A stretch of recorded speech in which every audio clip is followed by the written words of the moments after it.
Hey everybody, thanks for tuning in. I hope this experience today, like every week, is helpful for you, and I hope it inspires you to follow Jesus or inspires you to more fully follow Jesus, because in my experience, following Jesus will make your life better. It'll make you better at life. So let's get started. This is episode 2 of Scared to Death. Now, why in the world are we talking about fear? Well, I don't know. Maybe because we're living in the middle of a pandemic combined with an economic shutdown that's left us on the brink of an economic meltdown while we're navigating social unrest in an election year. I mean, that's all we got going on right now, isn't it? I don't know what we'd be afraid of.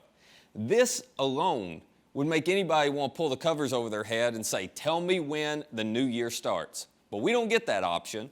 So we've got to figure out how to navigate through all the worry, through all the fear, through all the uncertainty of what we're dealing with right now. That's why we're doing this series. And as we're talking through this, we have come up with a definition of fear that we're operating from as we go throughout the series. The definition is simply this: fear is an emotion. So it's a feeling. And it is stirred and it is driven to a large extent by the news we consume, by the amount of social media that we consume, by the fact that we're hearing all kinds of different messages, by the awareness that we have of everything going on in the world. I mean, think about it. Previous generations were never aware of as many different things happening in the world as we are. We're aware of pretty much anything bad that happens on any type of scale whatsoever. And so all of that drives fear, which is an emotion, and it's caused by belief. Our behaviors always are driven by our beliefs. What you believe is going to determine whether you experience fear or not. It's an emotion caused by belief of impending potential loss. This is what gets us, doesn't it? This is what bothers us. We're afraid. Oh my goodness, I'm seeing what's going on around me, and I'm going to lose something. I'm going to lose something. Now, fear is always driven by the uncertainty that we feel about our future. But here's the problem you and I have. We don't let the future lay out there ahead of us. We don't leave the future where it is and say, well, I'll just deal with that when I get there. Oh no. We take the fear and the uncertainty of the future and we drag it right back into our present, don't we? We take the uncertainty that we may encounter tomorrow, we sneak it right into today. And because of that, fear today for you and fear today for me often comes disguised. It's got an alter ego, if you will, that we run into in the present. And you know what it looks like, and you know what it feels like. It is this word right here, anxiety. Anybody feeling any anxiety? Anxiety over your job, over what's going to happen in your industry, anxiety over school, whether you're going to make it through, what school's going to look like, anxiety over what you're going to do with your future, anxiety over money, anxiety over your health or the health of a loved one, anxiety over caring for an aging parent. I mean, we've got anxiety in all kinds of different areas. There's so many things that are uncertain for us right now. The problem with anxiety is, you know this, you've experienced it. The problem with anxiety is it never solves anything, does it? Anxiety doesn't fix anything. Anxiety just makes living and managing today more difficult. Here's how I would define anxiety. It's the present emotion of inner fear, the present emotion, the current emotion I'm feeling of inner fear. And oftentimes we hide it pretty well so other people don't know it's there. But if you've ever dealt with anxiety, you understand this.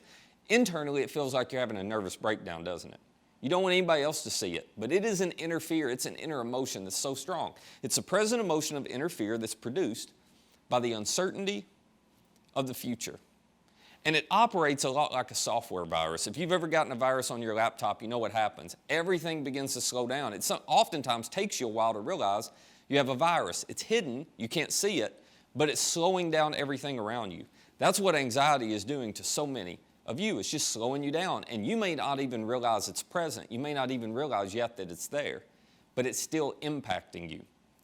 I found it interesting as I was preparing for this message that there are a lot of researchers who are now saying that we are, in America, the most anxious country in the world. It's pretty interesting, isn't it? I mean, look at all we've got. Look at how blessed we are, and yet we're still the most anxious country in the world. Matter of fact, studies have shown that immigrants, when they come to the U.S., they're coming for the American dream. I mean, it's a beautiful thing.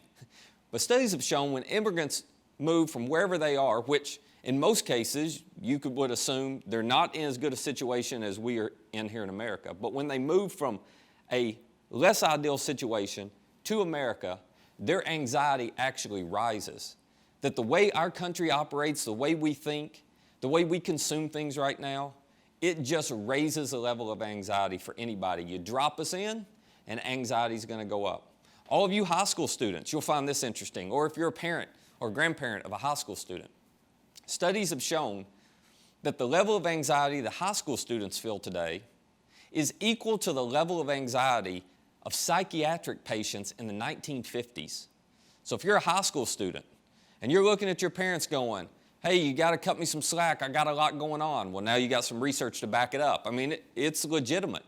It is real. It's difficult. I think Jodi Picoult, who's an author, she summed it up best. She said, anxiety is like a rocking chair. It gives you something to do, but it gets you nowhere. And I bet many of you feel like you are in that rocking chair and it is wearing you out, isn't it? In the conversations I'm having with people, I'm finding this all the time.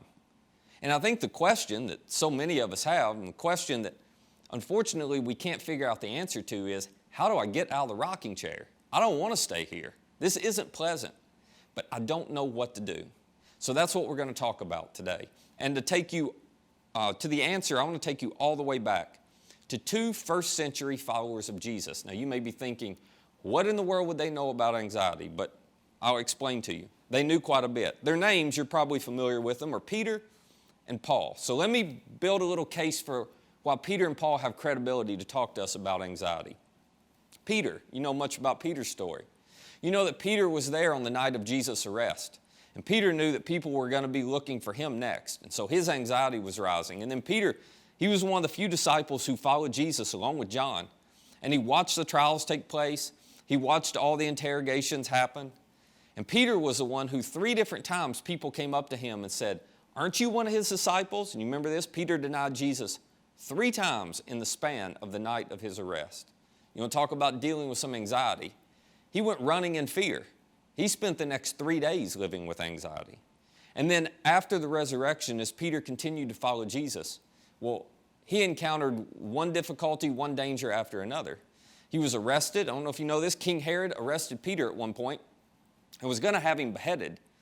And fortunately for Peter, God chose to miraculously deliver him out of prison. But Peter had to go into hiding from that point. This is another story for another day, but it's pretty fascinating.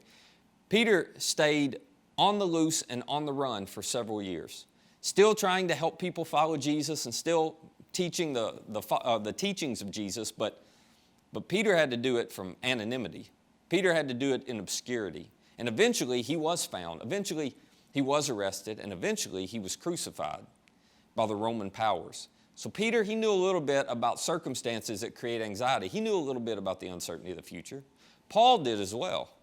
I mean, Paul was one of them in the early days that was hunting down Christians and trying to have them killed. He was creating a lot of potential anxiety and uncertainty until he met Jesus face to face. And at that point, Paul realized, oh my gosh, I've been playing for the wrong team.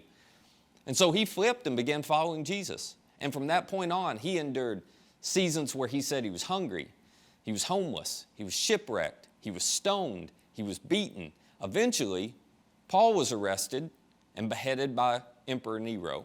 So both of these men, they understood what it was to live in circumstances where the future was completely uncertain. They understood what it was like to have to come face to face with anxiety and figure out how to get out of the rocking chair and navigate through it. And they give us some extraordinarily insightful advice. Let me show you what Peter had to say first. Here's his advice to us. He says, all of you, clothe yourselves with humility toward one another. In other words, Peter says, hey, every morning when you wake up, why don't you just put some humility on like you put on your coat? And whoever you interact with that day, you make sure you interact with them from the standpoint of humility, because God opposes the proud, but he shows favor to the humble. Now, if you're sitting there going, wait a minute, Matt, what in the world does that have to do with humility? Great question. Let me explain it to you. At the root of any anxiety you and I feel, is this battle between pride and humility. And so this actually has a lot to do with our anxiety. You know what pride says? Pride says, I've got this. I've got this. Pride says, I can handle it. Pride says, you know what? No matter what comes my way, no matter what I'm having to deal with or face, I will figure it out. Pride, in essence, says, I'm in control, I'm in charge, I'm the CEO of my universe. Now, here's the problem with that. Whenever you choose to adopt this mindset and this approach, you force yourself to be things you were not created to be, and you force yourself to try to do things you were not created to do, and you force yourself, you feel the weight or the pressure of trying to change things you don't have the ability to change, and carry things that you don't have the strength to carry. And you know what anxiety is? Anxiety is always the product of trying to be something you weren't created to be, or to do something you weren't created to do. This is why Peter brings this up as he's talking about anxiety. He says, I'm not going to start by giving you tips on anxiety. I'm going to start by helping you understand not the symptoms of anxiety, but the source of your anxiety is this battle between, am I going to choose pride or am I going to choose humility? Am I going to choose the mentality, the mindset of, I can handle this? Am I going to act like I'm the CEO of the universe and try to carry all this weight myself? Now think about it. When you're feeling anxiety, isn't that what you're doing? You are feeling the weight of trying to manage not just what you've got going on today, not just the things in your control, but you're trying to manage the things out of your control. That's what triggers your anxiety. Pride says, I've got this. Humility says, I can't handle this. I can't handle this on my own. I need some help. You see, humility recognizes there are some things in my control, but there are a lot of things out of my control. And in this situation with my spouse, I can't control what they do. In this circumstance with my kids, I can't control what happens. In my job situation, all the uncertainty around my job and what's going to happen to my industry, well, I only have so much control over what I do today. I can't control the future. I'm not in charge of that. Humility says, I am going to resign as the CEO of my universe. I'm not going to try to be somebody that I can't be. I'm not going to try to sit in that seat that is reserved for God alone. I'm just going to do my part. And I'm going to leave the rest to Him, but I'm not going to try to be who I can't be or do what I can't do. That is what produces anxiety in me. That's what produces anxiety in you. And it's why Peter gives us this advice. He says, humble yourselves, therefore, under God's mighty hand. This was simply his way of saying, hey, why don't you write your own resignation letter as CEO of the universe? Why don't you just walk out of that office and you let God have His office back? Why don't you let Him have His seat back? Why don't you let Him be in charge? Why don't you just let Him do what He's capable of doing? And you stop trying to be God in your life. You stop trying to be the God who can control your future because you can't do it. So he's going, humble yourselves. Just admit that. I can't do this on my own. Humble yourselves, therefore, under God's mighty hand, that He may lift you up in due time. He'll take care of those things for you. And then he gives us this advice. Cast all your anxiety on Him. Well, what exactly does that mean? I'll tell you what it means. It doesn't mean you abdicate all your responsibility. It means you wake up every day and you do what you can do. And you control what you can control. You're anxious about your job, well, you show up and you do your very best that day. You do what you can do. You're anxious about your health, okay, well, you show up and you do what you can do. You eat right, you exercise, you follow recommendations from your doctor. You're anxious about your kids, well, you invest in them, you do what you can do. It means you control what you can control. But you don't worry about what you can't control. I'm going to take care of what's in my power to control. I'm going to do my part. But what's out of my control and the outcome and what happens in the future in the middle of all this uncertainty, well, I'm just going to cast all of that on God. I'm going to leave that in His hands. I'm going to drop that on His desk and say, this is up to you. I can't handle that. I'm doing my part. I'm going to let you do your part. Now, why in the world would you be willing to do that? Why in the world would Peter encourage you to take all these things you're worried about, all these things you're anxious about, all these things that you feel like are out of your control, but you've got to gain control of them somehow? Why would he encourage you to take all of that anxiety and just leave it on God's desk, leave it in God's hands? Well, here's why Peter said to do it. Because he cares for you. You see, Peter had no concerns. He had no questions whatsoever about what God would do with what you gave him. Because he knew, he was convinced that God cares for you. Your Heavenly Father cares for you more than you care for you. That whatever you put in your hands, He's going to take care of you. You can trust Him. You don't have to try to be who you weren't created to be. You don't have to try to do what you were not created to do. You can leave that to the one who created you. If you'd ask Peter, well, how do I know for sure that I can trust God with all of my anxiety? How do I know for sure that I can cast all of that on him? You know what he would have told you? He would have said, that's pretty simple for me. It's the cross and the resurrection. That's why I know I can count on him. That's why I know he cares for me. See, the cross proves he's willing to carry us. The empty tomb proves he's capable of carrying us. The cross, Peter would say, well, that shows once and for all that he cares about us enough, he'll carry whatever anxieties we put in his hands. And the resurrection proves that he's capable of handling whatever you put in his hands. Because if he can walk out of a tomb on his own power, he can deal with whatever it is that's making you anxious. Now, that leads to this question. How do you do that? How do you figure out how to stop carrying all this weight you were never created to carry? And how to cast it all on God and let him carry it for you? Well, this is where Paul comes in. Paul gave us some very, very practical advice on how to cast all of our cares on him. Here's what he said. He said, do not be anxious about anything. I mean, good grief, Paul, could you set the bar any higher? That seems unrealistic, but Paul's going, and remember, he dealt with stuff all the time, worse than what many of us deal with. But he's going, no, this is possible. You don't have to be anxious about anything, but in every situation you encounter, by prayer and petition with thanksgiving, present your request to God. That's it? Yeah, that's it. Paul says, here's how you overcome anxiety. Now, I'm not trying to oversimplify this, and I'm not saying this will fix everything in 15 minutes, okay? But hang with me for a second. He says the first thing you need to do to cast all your cares on God, to give him all of your anxiety, is just talk to him about it. You can approach your Heavenly Father with whatever's making you anxious. So Paul's advice to you would be, whenever you start to feel anxious, stop right there and say, God, I'm feeling anxious about my health. I'm feeling anxious about the health of my loved one. I'm feeling anxious about the direction of my kid. I'm feeling anxious about whether I'm going to pass this test. I'm feeling anxious about what I'm going to do when I get out of school. I'm feeling anxious about COVID and everything happening in our nation. God, I'm feeling anxious. I'm anxious. I'm anxious. And just talk to him about it and tell him what's going on. Don't try to control it yourself. Just say, okay, this is out of my control, God. I can do this part, but I'm anxious about the part I have no control over, so I want to hand it to you. But there's a little nugget here in what Paul said that I don't want you to miss, because some of you are thinking, I have tried that, Matt. Maybe I'm doing it wrong. Maybe God just doesn't come through for me, but it doesn't work. I've prayed. I've talked to God about my anxiety. It hasn't gone anywhere. Okay. I don't want you to miss this. Paul said to present your request to God with thanksgiving. Did you catch that? With thanksgiving. Now, why in the world would he say that? Because our anxiety is always driven by the uncertainty of the future. Anxiety causes you to focus all of your mental energies on what might happen tomorrow, the next day, the next day. And then you take the uncertainty of the future, the potential fear that you could face in the future if those uncertainties came true, and you smuggle them, you sneak them, you drag them right back into the present.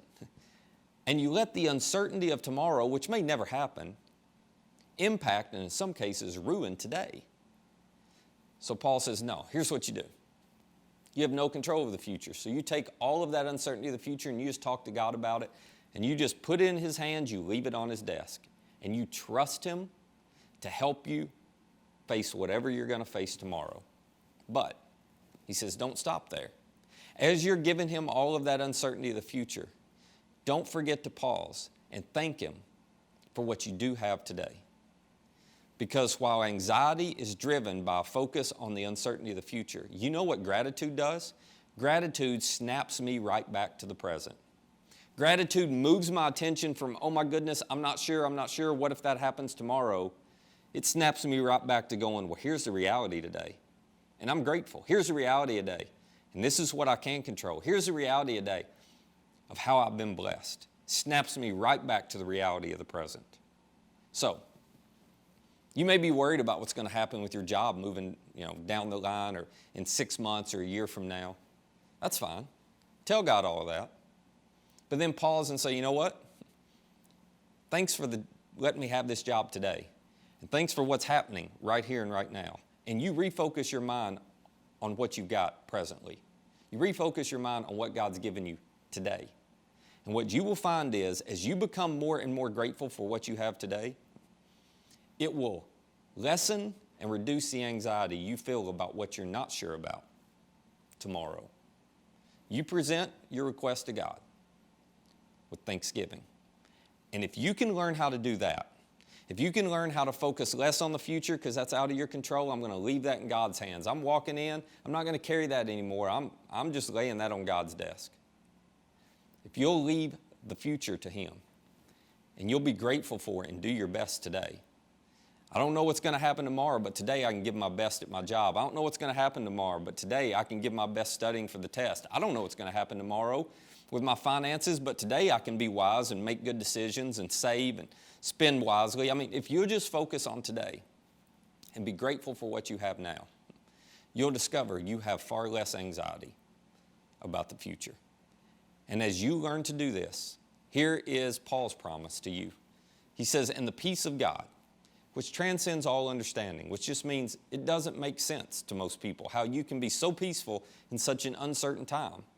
But this is how. The peace of God, which transcends all understanding, will guard your hearts and your minds in Christ Jesus. And isn't this what we all want? We want peace. We want peace in the midst of uncertainty. We want peace in the midst of facing things that, quite honestly, most people would be afraid of. But when you know that God is with you, when you are certain He is for you, and when you know you can bring everything to Him, you do what you can control and you can leave the rest in His hands, when you know you don't have to try to carry it all, you're going to humble yourself enough to admit, this isn't my job. I'm not big enough for this. I'm just going to do what I can do. That's when you begin to discover peace. So, let me ask you this question. Will you carry your fears? Will you carry your anxiety? Those things that are keeping you up at night, those things that are driving some unhealthy behaviors, those things that are creating tension in your relationships. Will you carry your fears and anxiety, or will you cast your fears on the one who cares for you? I don't mean to oversimplify it, but this is the choice you and I get to make every time anxiety shows up. We can choose to borrow trouble from tomorrow, or we can trust God today. We can express gratitude for what we have today. And we can choose humility, handle and control what we can control, and leave the rest in the hands of the one who cares for us. Let me give you a couple questions, as always, to discuss with the people you're watching this with, to discuss with your small group. This will lead to some great conversation and hopefully some great insights for you. And maybe you're going to discover there's some anxiety in you that's driving some behavior and you didn't even realize it was there. So the first question is this. How often do you feel anxiety? What triggers it? And in what ways is it slowing you down? Because it always slows us down. Then the second question, is it difficult for you to believe that choosing humility will resolve your anxiety? You can be honest about that. That may be hard for you to accept. That if you just resign as a CEO of your universe and only do what you can do and trust God with the rest, that anxiety would begin to dissipate. That may be hard for you. I get that. But you need to be honest about that. Do you struggle with giving your cares to God? Why or why not? I want to encourage you to take these next few minutes to pause, to wrestle with this. But I want to specifically encourage you to do this, to take whatever fear, whatever anxiety you are feeling or facing right now, and to make a choice. And this isn't a once and for all choice, but to make a choice for today, right now, that you are not going to keep carrying things you are not designed to carry. That you're going to cast those burdens, those weights, those anxieties, and those fears on your Heavenly Father. That you're going to stop trying to be who you were not created to be or do what you were not created to do. That you're going to lay down your pride. That you're going to choose humility. And you're going to be grateful for what you have today.